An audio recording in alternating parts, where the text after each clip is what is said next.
Good afternoon, Mr. Davis. Good afternoon, sir. All right, so just quick update on the past 2 weeks. For past 2 weeks, I was in India and had a really great time, spending some time with family for the first week, and then for work. So it kept me kind of outside of my comfort zone. When you are in US, for the lack of better terms, you get kind of in a way spoiled about how you act, react, and behave, and you start taking things for granted.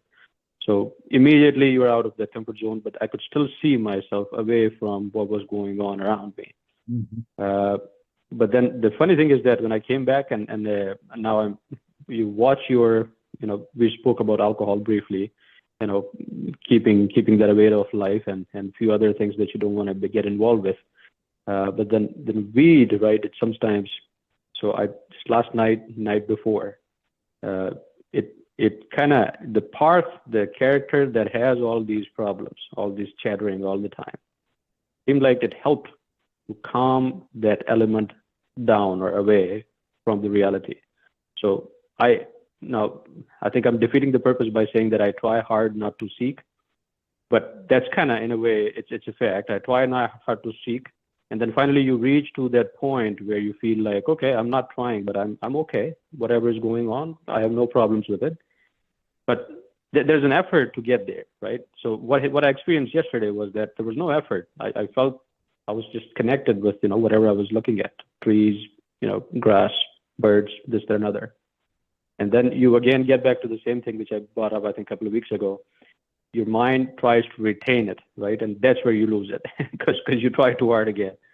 Man, I So love it. no conclusion, but just wanted to share with you about what's going on and if Very that good makes any insight. sense or. Your language is perfect. Please continue for the rest of the session. I'd be willing to sit here. Doesn't. So that's what's going on. Just trying to now. Next 2 weeks, I'm not traveling. I'll be in Cincinnati, so we'll just continue to keep an eye on it about as it changes or evolves, or if it just stays the way it is. Right now there is no problem. This unit is okay. It's just having a nice chit chat with all the friends, and there's no baggage. I don't want to gain anything out of it. I don't want to put anything. It's just there. That's right. The Thank you. So is this what you're talking about is clarity when clarity is gained? So are you gaining clarity or are you noticing that you are the clarity that you gain? Yeah, I think I'm noticing that I am the clarity, and then I realize that if that's the fact, then where was the chattering coming from? So, and then you find out that it's just a bunch of thoughts, right? There's no person named Parth in it. It's just all these conditions that I've created around it. It should be this way, it should be that way. But it doesn't have to be, right? I just don't know how to get rid of that chattering on its own. So the way you get there is exactly the way that you talked about earlier, is that it you have to sweat to get good at football or tennis or anything like that, but you don't have to sweat to be yourself, because all you're really doing is not a matter when you say how do I get there, you've reverted to being a Parth. And how does Parth get to where he's in that really comfortable place? And you're already always there. This is it. This is the comfortable space. This is the beautiful world. This is the divine experience. You don't have to get anywhere. You just have to notice where you are. That's the reason that acceptance, as we were talking about, is so critical, because you not only notice it, but you declare it, right? And you don't necessarily have to declare it to anybody, although that's never a bad idea, just to check, make sure that your awakening is authentic, because you can have something sort of like that feel authentic, but it won't be.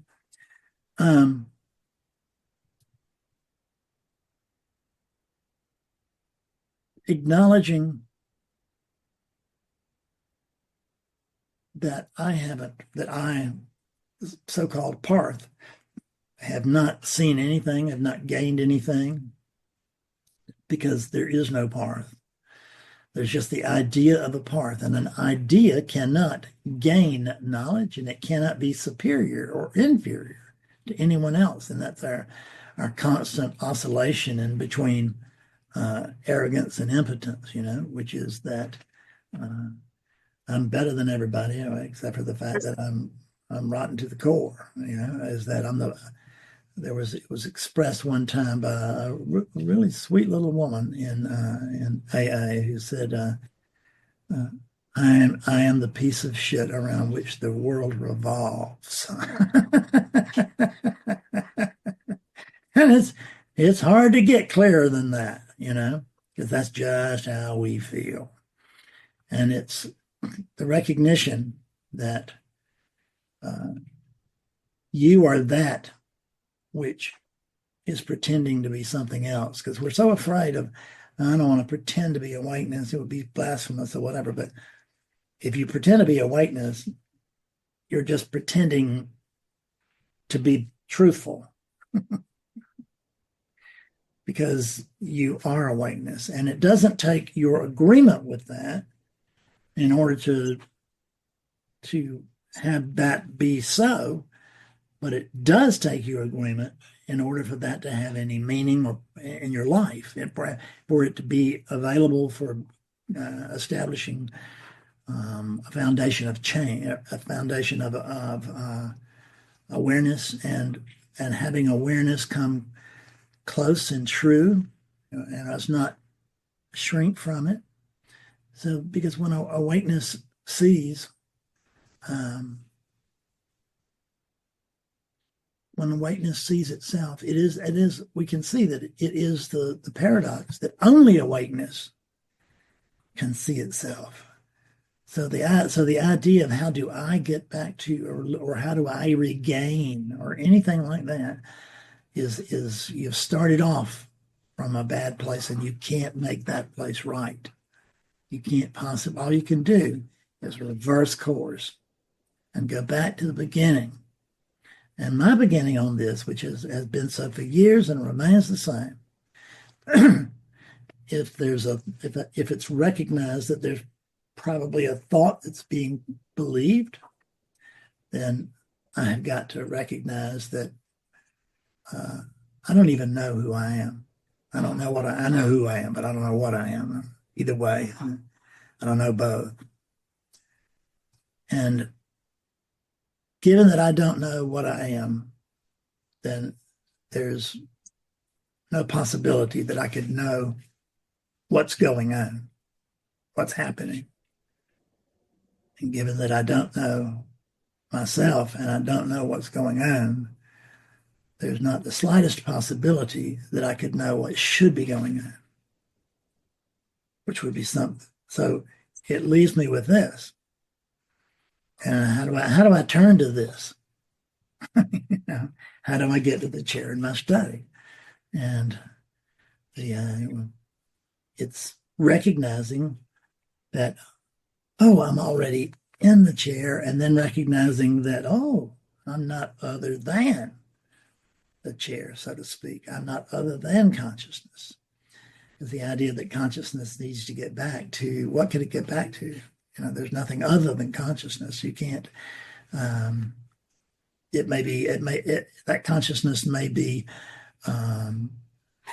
awakened. It may, or it may not be. It may be alert, or it may not be.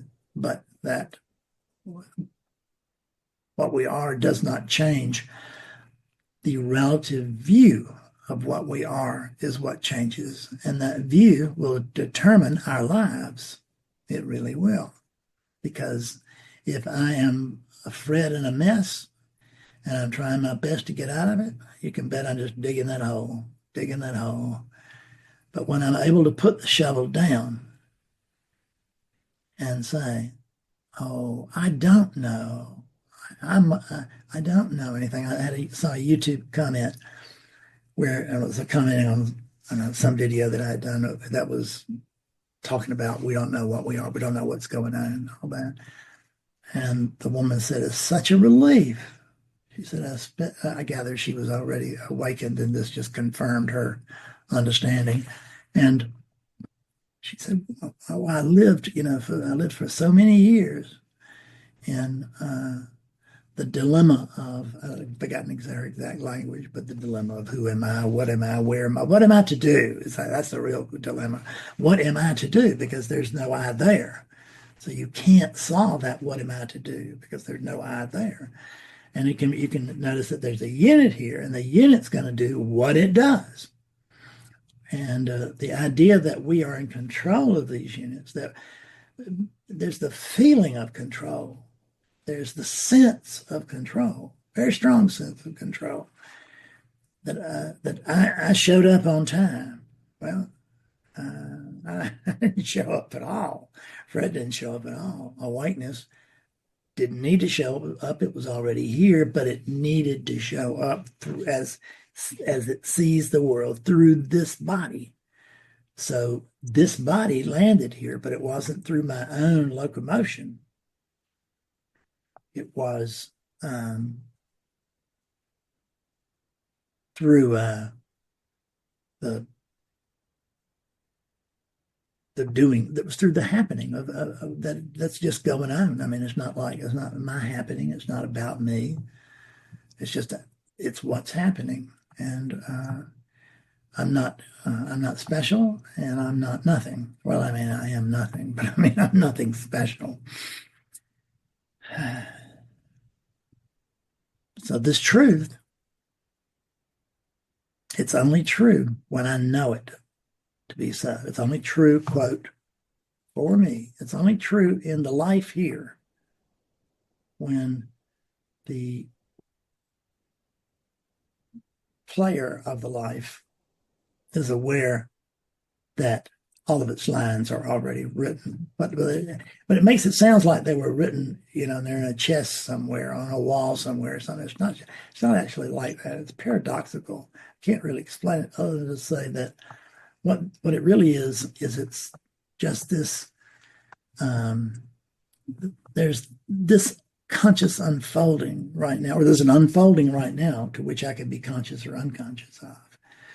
And that the unfolding is not what I'm experiencing, it's what I am. So if I'm experiencing an unfolding, it's because I'm experiencing myself. And if I know that the unfolding is myself, we call that awake. And we really call it alert awakeness, because it was awakeness before it was ever alert. Thank you very much.